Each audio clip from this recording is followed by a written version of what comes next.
when the sky split open and screamed.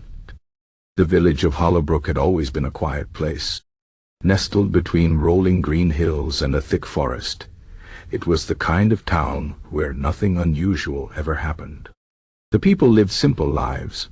Farmers tended their fields, children played in the meadows, and every evening, families gathered around their hearths to share stories before bed.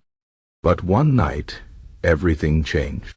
It began with a whisper, a low, distant hum that no one could quite place. The villagers shrugged it off. Perhaps it was just the wind or some animal rustling in the woods. But as the sun dipped below the horizon, the whisper grew louder. It became a rumble, deep and unsettling, like the growl of a beast waking from a long slumber. Then the sky split open. It happened so suddenly that no one had time to scream.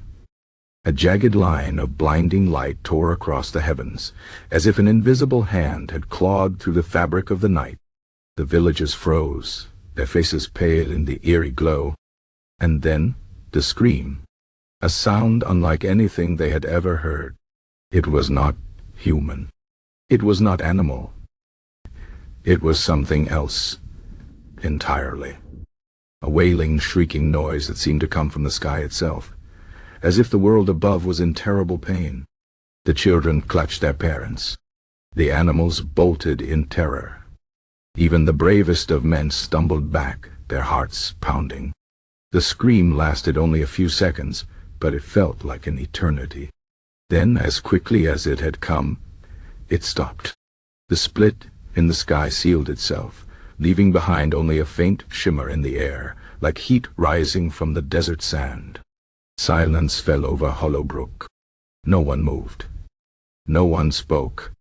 Then one voice broke the stillness. What was that? No one had an answer. That night, no one slept. The villagers huddled together in the town square, their eyes fixed on the sky, waiting for the horror to return. But the night remained still. The stars twinkled as they always had, and the moon cast its gentle glow over the land. By morning, some began to wonder if they had imagined the whole thing. But they hadn't. The next night, just as the last light of day faded, the hum returned. Louder this time. The villagers held their breath. The sky darkened, and then another tear. Another scream. This time, it lasted longer. This time something fell from the crack in the sky. A single black feather, as large as a man's arm, drifted slowly to the ground. The villagers stared at it in disbelief. One man, old and bent with age, reached out with a trembling hand. The moment his fingers touched the feather, his eyes rolled back and he collapsed. When he awoke, he spoke only one word before falling silent forever: Watcher. No one knew what it meant. But the next night, the sky split again. And this time, something looked back.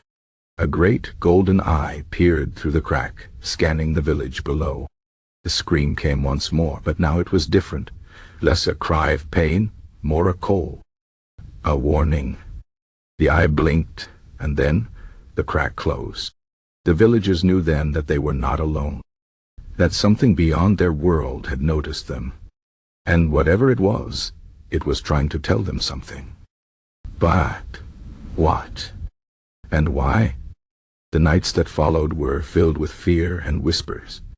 Some said it was a sign of doom.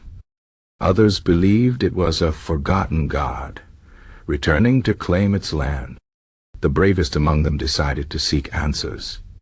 They would journey to the oldest place in Hollowbrook, the ruined tower, a crumbling structure at the edge of the forest, said to hold ancient secrets. The tower was overgrown with vines, its stones worn by time. Inside, the air was thick with dust and the scent of old parchment. There, on a pedestal, lay a single book, bound in leather as black as the feather. Its title, written in faded gold, read, "Queen Watchers of the Sky."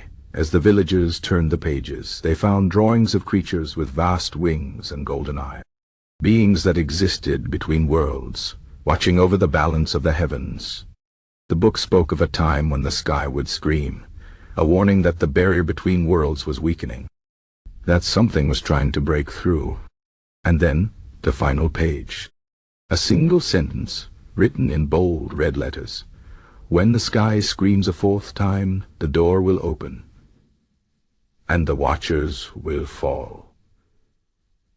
The villagers counted the screams. Andre Papepistan. Tam die. 2, 3 D. They had one night left. As darkness fell on the fourth day, the people of Hollowbrook did not hide. They stood together in the square, their eyes fixed on the heavens. They did not know what would come.